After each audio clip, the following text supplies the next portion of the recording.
या ठिकाणी मी पांढऱ्या तिळाचा ठेचा बनवून दाखवते। अर्ध्या वाटीला थोडीशी तीळ घेतली, तीळ भाजून घ्यायचे छान। तीळ घेताना निवडून घ्यायचे, दगड काही असतं त्याच्यामुळे निवडून आणि पाकडून घ्यायचे। फक्त अर्धा मिनिटासाठी हे तडतडाचे तीळ भाजून घ्यायचे। तीळ भाजताना असे उडतात, पण आता हे झालेले आहे। गॅस बंद करून टाकते, कारण लोखंडाचा तवा आहे, करपण्याची शक्यता असते, त्याच्यामुळे काढून घेते आता हे तीळ। आता तव्यावर टाकले मी हिरव्या मिरच्या।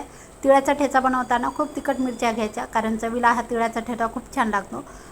तुमच्या आवडीनुसार ठेवा, कमी तिखट किंवा तुम्हाला तिखट चालत असेल, पण तिखट मिरची इथे वापर करा, चवीला छान ठेचा लागतो। आता त्यामध्ये 7 ते 8 लसणाच्या पाकळ्या, ते पण अशा भाजून घ्यायच्या आहेत। डाग येईपर्यंत मिरच्या छान भाजून घ्यायच्या। आता अर्धा चमच्याला थोडंसं तेल टाकते मी, थोडासा तेलाचा वापर करायचा, जास्त नाही, नाहीतर ठसका होतो। गॅस कमीला ठेवायचा।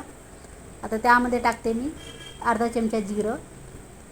आता गॅस बंद करून टाकायचा आहे, जिरं भाजायला जास्त वेळ लागत नाही त्याच्यामुळे। आता हे बघा, या ठिकाणी मी टमाटा मोठ्या साईजचा भाजून घेतला होता अगोदरच। गॅसवर भाजून घ्या आणि मिक्सरला मी हे मीठ टाकून आबडतोबडच वाटून घ्यायचं, जास्त बारीक करत बसायचं नाही। आता त्याच तव्यामध्ये 1 चमचा तेल टाकलेलं आहे। आता आपल्याला हे छान फोडणी द्यायची ठेचाला। दिली तरी चालते, नाही दिली तरी चालेल, मला आवडते म्हणून मी इथे फोडणी घालते तेलाची। आता हे ठेचा आपल्याला टाकून घ्यायचा।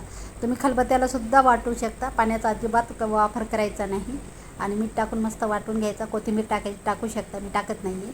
आणि अर्धा मिनटासाठी हे परतून घ्यायचं। आणि इथे झालेलं आहे। उन्हाळ्यामध्ये चवीला छान लागतो जेवणासोबत, असंही जेवण जात नाही, त्याच्यामुळे बनवून ठेवा। 8 ते 7 दिवस हे आरामात ठेचा टिकते। आणि बनवून बघा, लाईक करा।